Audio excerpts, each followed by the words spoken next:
Detecting gravitational anomalies almost 50 years ago. Mostly small distortions to our instruments in the upper atmosphere. In fact, I believe you encountered one yourself. Yeah, over the Straits. I crashed, something tripped my fly-by-wire. Exactly. But of all these anomalies, the most significant is this. Out near Saturn, a disturbance of space-time. Hit a wormhole? It appeared 48 years ago. And it leads where? Another galaxy.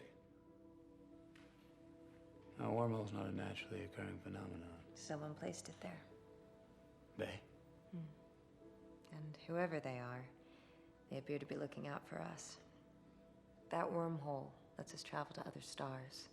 Came along right as we needed it. They've put potentially habitable worlds right within our reach. 12, in fact, from our initial probes. You sent probes into that? We sent people into it 10 years ago. The Lazarus missions. 12 possible worlds, 12 Ranger launches, carrying the bravest humans ever to live, led by the remarkable Dr. Mann. Each person's landing pod had enough life support for 2 years, but they could use hibernation to stretch that, making observations on organics over a decade or more. Their mission was to assess their world, and if it showed potential, then they could send out a signal, bed down for the long nap, wait to be rescued. And what if the world didn't show promise? Hence the bravery. You don't have the resources to visit all 12. No. Data transmission back through the wormhole is rudimentary. Simple binary pings on an annual basis give us some clue as to which worlds have potential. And one system shows promise. And one, that's a bit of a long shot, isn't it? One system with 3 potential worlds? A long shot. Okay. So if we find a home, then what? That's the long shot. There's a plan A and a plan B. Did you notice anything strange about the launch chamber?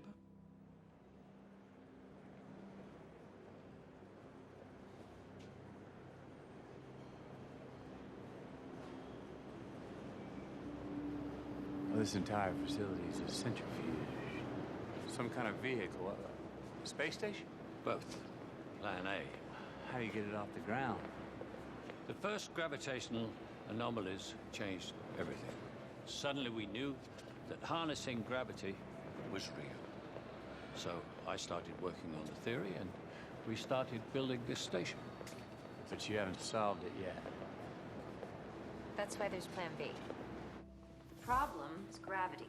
How to get a viable amount of human life off the planet. This is one way.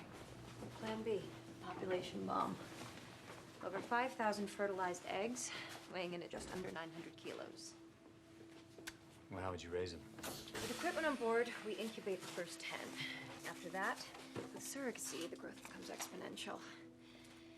Within 30 years, we could have a colony of hundreds. The real difficulty with colonization is genetic diversity. This takes care of that. Yeah, what about the people here? You give up on them? My kids? That's why Plan A is a lot more fun. How far have you got? Almost there. You're asking me to hang everything on an almost. I'm asking you to trust me. Find us a new home, and by the time you return, I will have solved the problem of gravity. I give you my word.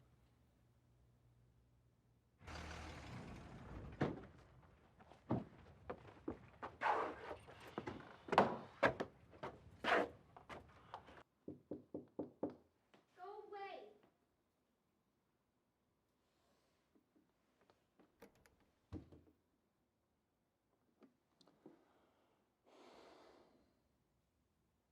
Murph. Go. If you're leaving, just go.